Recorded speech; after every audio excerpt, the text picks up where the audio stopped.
So customer lifetime value here, I've got calculations here for how to work that out. It's your customer lifetime value in dollars is your average customer lifetime in years times by the average customer value.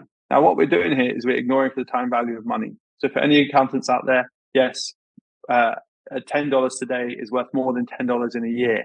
And this represents something called the time value of money.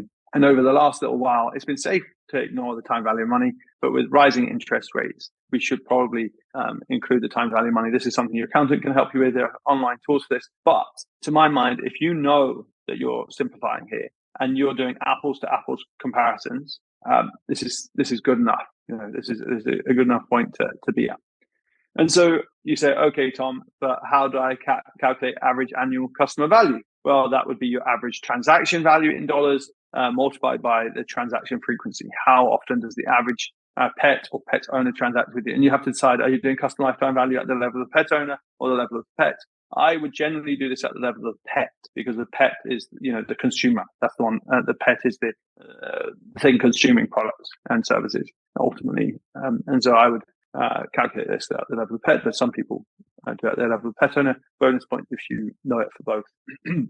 And you said to me, okay, Tom, you said average customer lifetime. How do I calculate my average customer lifetime? This is a really neat trick.